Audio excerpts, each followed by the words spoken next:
I mean, I love a lot of side story Batman stuff. I like the Flash a lot. He's one of my favorite characters. Flashpoint, when you really break it down, is a phenomenal story. It shows you what happens when our heroes do something for themselves. A hero was selfish and he fucked up the whole world because he wanted to do one thing for himself. And it shows a really human side of a lot of our heroes. And even though Flashpoint itself doesn't dive completely into the Thomas Wayne Batman mythos like the 3-issue mini does, which of all of the side stories of any event any comic book company has ever done in the history of ever, that is the 3 issues you should buy. Flashpoint Batman, that details Thomas Wayne's rise to power as the Batman and what happened to Bruce and Martha, which if you haven't read this yet... Which I haven't. This is on the PB Top Picks. I don't talk about the PB Top Picks nearly enough anymore, but it is basically the books that are few and far between, the best reads you could ever get. And, some of them are superhero books, some of them are books by our favorite authors, some of them are just off-the-wall titles that were like, holy shit, I expected this to be absolute shit, and it was nothing but a shining star. Like The Sword by the Luna Brothers. The Sword by the Luna Brothers. Big Man Plans by whom I fucking forget. A Town Called Dragon turned out to just be a good, fun book. Johnny the Homicidal Maniac. Yes. And Squee. Have we officially added Shirtless Bear Fighter to the top? I believe I did, yes. Okay, Shirtless Bear Fighter. Because that's got to be on there. These are books that you can pick up at any given point, read them, and be happy, be satisfied, and be done with the series. Joe Hill's The Cape, singularly, is my absolute favorite comic book ever. And it is a single comic book. It is a one-shot. Forget everything that came afterward. Forget the sequels, everything else. Joe Hill's The Cape. Fucking get it. It's not going to run you more than like $5 on eBay. Get it. Get it. Hey! Just lay down. Shit. Oh my god. Scud the Disposable Assassins. I have heard of that. Dude's got like a bullet head or something. I remember this. Yes. He came out of a vending machine. Oh god. I forget where. I wanted to go somewhere with that. Oh yes, that's right. The humanizing of characters in Flashpoint. Like, Thomas Wayne only knows this existence, that, the Flashpoint world. But Barry knows an entirely different world where Bruce is Batman. And he keeps saying, Bruce, it's me, it's Barry. And he's, why do you keep saying that name? And he's like, for lack of a better word, I'm paraphrasing, like, holy shit. You're Thomas Wayne. Like, he realizes this is not his friend that he's talking to, but his father. And what happens, but Bruce is the one who gets shot in the alley, and it drives Thomas Wayne insane, and he becomes Batman. Yeah. And then later on, he's faced with the challenge of helping the Flash put back his world, knowing full well that his world, his Gotham, will now cease to exist. This Gotham that he has... complete control over, of the supervillains that he's killed, the mayor, the DA, everyone that he controls, because he's the driving force in the city. Yeah. And he Barry's trying to convince him to do this, and he's like, well, it really comes down to just one thing. He's like, if I help you, my son will live. And like, it's a really just down-to-earth, solid fucking right-in-the-feels moment. Yeah. It's such a good fucking story. And when everything, comes to light, and it's Barry versus his archenemy, the Reverse Flash, and why, and fuck, I need to put the whole of Flashpoint on the PB Top Picks, I think, after this conversation. Yeah. Son of a bitch. Son of a bitch.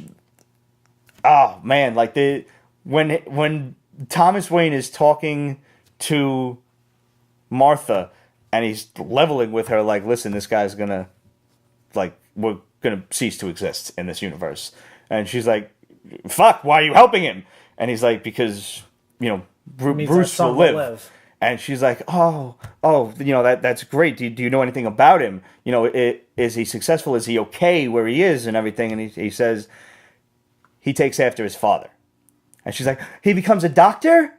No. He takes after his father. And she's like, oh. And like, it really is such a, oh, fuck. Like, he goes insane because we get killed instead, but at least he's alive. Yeah. So it's, God, it's such a fucking good story. Crushing. It really is. Did I manage to get the graphic novel for X-Men God Loves, Man Kills on there? I think I put it up as a recommendation. I probably have it written down, and maybe I just didn't make the graphic for it. But okay. I have read that. That's the William Stryker. Stryker. I was going to say Krauser, and I'm like, no, that's Fatal Fury. I'm drunk. Yeah. You know what the beauty of switching alcohols is? It hits you like a freight train. Because the beautiful thing about that is not there isn't a lot of action in that book. There is the fundamental civil rights movement type story behind that book. Mm. So, and Peralta says he put that up as a recommendation. And Kate said, that was your recommended books. I thought Ramon wrote that, David. I'm sorry. Oh, okay. Let's just go back for a hot second here. Yeah. David wrote some recommended books here that I mistakenly thought it was Ramon. We got X-Men Messiah Complex. That was a surprisingly good crossover event. Yes. All 3 parts. Yeah. God Loves, Man Kills. Phenomenal. Rainbow in the Dark by Comfort, Love, and Adam Withers. Okay. I just found out who Comfort and Adam are. Okay. I found them from an image that they had posted for International Women's Day, like, I don't know, several years ago. They're really good artists. Okay. They have a really interesting, fun style, so I'm going to check that out. The Uniques, also by Comfort, Love, and Adam Withers. I will definitely check that out. And Adam, one of our original basement crew, has been singing the praises of Transmetropolitan by Warren Ellis for some time. I've never read it. I've also never read Why the Last Man, which I heard is like dope as shit. Yeah, I've heard that. I've heard the same. I haven't read that yet either. But we try to keep the PB top picks to a maybe 6 issues at the most, because I mean you can go off on different series and different creative teams that are absolutely phenomenal. But I don't want to keep the hashtag laden down and you got to sort through it. Like these are books that you could possibly pick up a graphic novel or spend a modicum amount of money on eBay and get a hold of it and enjoy it. I don't want you guys spending a fortune, to get 60 or 80 issues of Gaiman's Sandman because it's phenomenal, or to get Garth Ennis's Preacher because it is really one of the fucking wackiest stories you'll ever read in your life. Yeah. But it's not on there because it's the whole fucking series. Right, you can't that's how many issues now? God, how many is Preacher? 66, I think? Something like that. Yeah. It doesn't get into triple digits, because I did read the whole thing. Yeah. I mean... Garth, we love you. Ramon has been telling me how many times to read Invincible, and I started, and it was really good, and I fell off again, and I'd like to get back to it. Lock and Key was probably the biggest series that we have in the PB Top Picks, and that is purely because I was able to get the 6 or 7 graphic novels for it.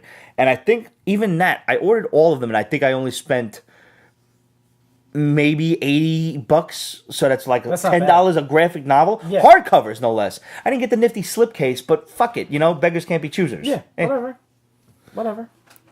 So, and my lord, Lock and Key still remains the only comic book series that I've read the entire way through, and as soon as I was like this, I just finished reading book 8, and I'm like, and I picked up book 1 again like that, page 1, because I wanted to see all the shit that I missed that was hinted at, because there was a lot of it, and knowing like how things were going to turn out, I was able to pick up on it, so that was dope.